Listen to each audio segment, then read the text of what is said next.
जी हाँ दोस्तों, आप देख रहे हैं सीरियल मन अति सुंदर में निहारिका एक बार फिर से मित्तल भवन में आने की तैयारी बना ली। जी हाँ दोस्तों, अगर वीडियो को एक लाइक नहीं किए तो लाइक करें और चैनल पे नए हैं तो चैनल को सब्सक्राइब जरूर करें दोस्तों। वही निहारिका प्रथम के साथ ऐसा चाल चलती है जिसकी वजह से प्रथम को मजबूरन उस घर में वापस लेकर आना पड़ता है, क्योंकि निहारिका दर बदर भटक रही होती है और प्रथम से उस यह देखा नहीं जाता है और प्रथम उसे तुरंत यह कहता है कि निहारिका तुमको हमारे घर चलना ही पड़ेगा। लेकिन निहारिका यह कहती है कि उस घर में हम नहीं जा सकते प्रथम, क्योंकि वहाँ पे हमारी बहुत ही बड़ी बेइज्जती हुई है और हमने जिसके लिए जान छिड़क रहे थे आज वो उसी की इल्ज़ाम हमारे ऊपर लग गया है कि हमने ही रजनी आंटी को मारने की योजना बनाई थी। अभी प्रथम यह कहता है कि राध्या की तरफ से हम तुमसे माफ़ी मांगते हैं, तुम उस घर में दोबारा वापस चलो।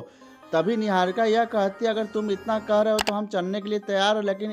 इस बार हमारे ऊपर कोई ब्लेम लगाया तो ठीक नहीं होगा। तभी प्रथम यह वादा करता है कि अब तुम्हें उस घर में कोई दिक्कत नहीं होगा और उस घर में जैसे ही वह जाता है, लेकिन उसके पहले ही पूरा परिवार प्रथम को लेकर परेशान रहता है, क्योंकि प्रथम का फ़ोन भी नहीं लगता है और बहुत देर तक वह घर नहीं रहता है। इसलिए प्रथम को लेकर सब लोग परिवार में परेशान रहते हैं, लेकिन जैसे ही दरवाजे की घंटी यह बजती है तभी राध्या जाकर देखती है तो उसके पैरों तले जमीन ही खिसक जाती है। जी हाँ दोस्तों, वही राध्या ऐसे ही दरवाजा खोलती है और देखती है कि प्रथम के बाहों में निहारिका होती है। जी हाँ दोस्तों, वही निहारिका को देखकर राध्या के मानो पैरों तले जमीन ही खिसक जाती है। लेकिन दूसरी तरफ दादी इतना ज्यादा खुश हो जाती है निहारिका को देखकर और यह कहती है, हे भोले बाबा, आपने मेरी विनती सुन ली और मेरी निहारिका को दोबारा वापस भेज दी। तभी रजनी वहाँ पर खड़ी होती है और देखकर उनके तो मानो कुछ समझ में नहीं आता है कि उन्हें क्या हो गया है, क्योंकि उनके साथ निहारिका इतना गलत की होती है। लेकिन फिर भी दादी यह कहती है कि निहारिका आज रजनी को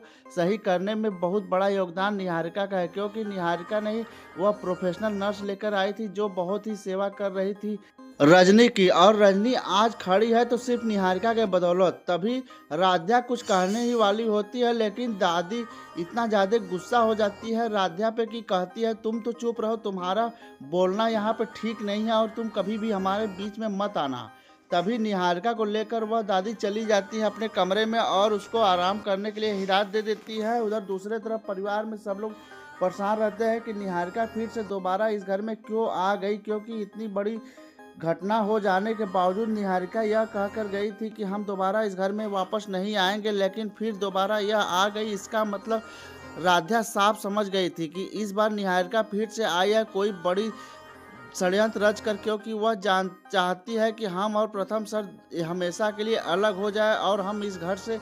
हमेशा के लिए चले जाए, क्योंकि वो निहारिका बार बार यही कहती है और निहारिका का साजिश यही हो सकता है। इसलिए वह भोले बाबा से फिर से प्रार्थना करती है कि भोले बाबा आप मेरी रक्षा करिएगा, क्योंकि निहारिका फिर से दोबारा इस घर में आ गई है। उसे हम कैसे इस घर से बाहर करें, क्योंकि उसकी सच्चाई सबके सामने आने के बावजूद सब लोग यह भूल जाते हैं और सब पूरा ब्लेम मेरे ऊपर ही आ जाता है कि हमारी ही गलतियां हैं, क्योंकि हमने पूरा कुछ दिखा देते हैं लेकिन मेरी बात का कोई विश्वास नहीं करता है और वहाँ पर निहारिका ही जीत जाती है। इसलिए आप मेरी रक्षा